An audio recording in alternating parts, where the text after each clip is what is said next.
부담부 증여와 일반 증여에 대해서 알아보도록 하겠습니다. 먼저 부담부 증여라고 하는 것은 간단하게 말하면 해당 증여에 부채를 함께 포함하여 이전하는 것을 말하는 것입니다. 대부분 많은 분들이 부담부 증여를 하면 세금이 줄어들 수 있는가에 대한 질문이 많은데 한번 사례를 통하여 보도록 하겠습니다. 해당 사례는 사업용 건물로 취득 시점 기준시가 10억, 증여 시점의 기준시가는 40억, 대출금은 10억, 취득 가격은 20억, 보유 기간은 10년이라고 가정을 하도록 하겠습니다. 해당 사례는 엑셀 화면을 보면서 설명을 드리도록 하겠습니다. 먼저 증여받은 재산은 증여 시점 기준시가 40억 원을 적용하고 차감되는 부채 10억 원, 증여세 과세가액은 증여받은 재산에서 부채를 뺀 나머지 30억 원이 되겠습니다. 증여재산 공제는 성인 기준 5천만 원을 적용하여 증여세 과세 표준은 29억 5천만 원이 되겠습니다. 29억 5천만 원에 대한 산출세액은 해당 29억 5천만 곱하기 해당 세율 40% 마이너스 누진공제액 1.6억 원을 계산을 하면 10억 2천만 원이 나오는 것입니다. 해당 금액에 신고세액공제 3%를 적용을 하면 3,060만 원이 나오는 것이고 증여세 산출세액에서 세액공제 마이너스 계산하면 납부할 세액은 9억 8,940만 원이 나오게 되는 것입니다. 바로 이 금액이 수증자가 납부할 금액이 되겠습니다. 다음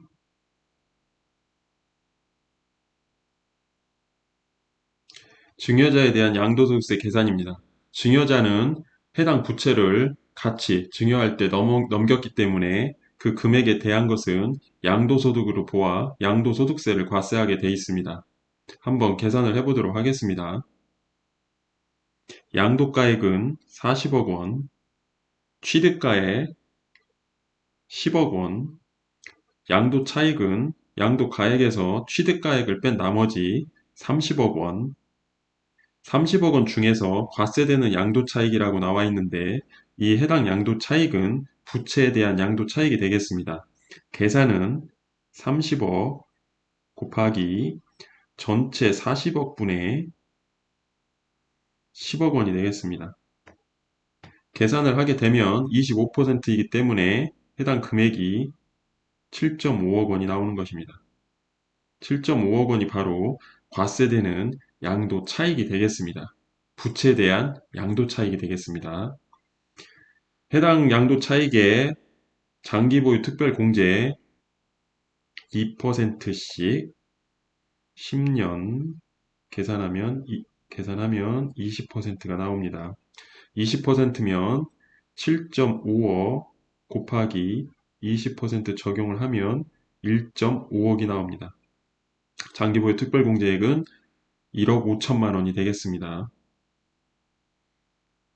양도소득 기본공제에 250만 원 적용을 하고 양도차익 7억 5천만 원에서 장기보유 특별공제 1억 5천만 원을 빼고 다시 250만 원을 빼면 과세표준은 5억 9천7백오십만 원이 나오게 되는 것입니다.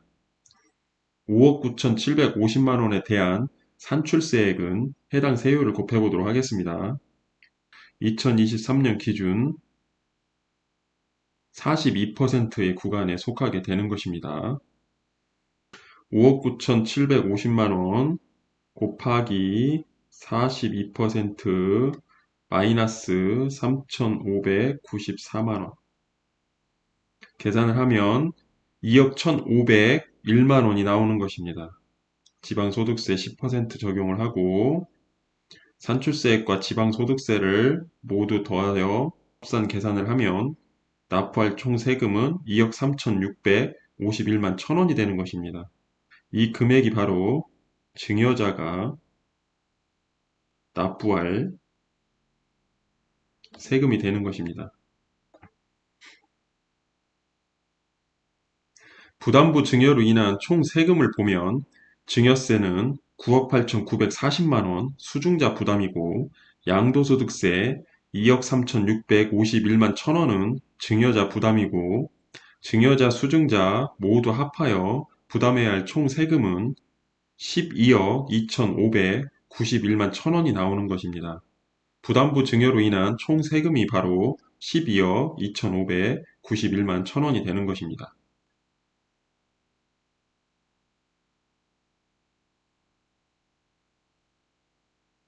결론적으로 보면 부담부 증여 시 총 세금은 12억 2,591만 1천원이 되는 것이고 순수 증여 시 총 세금은 14억 6,955만 원이 되는 것입니다.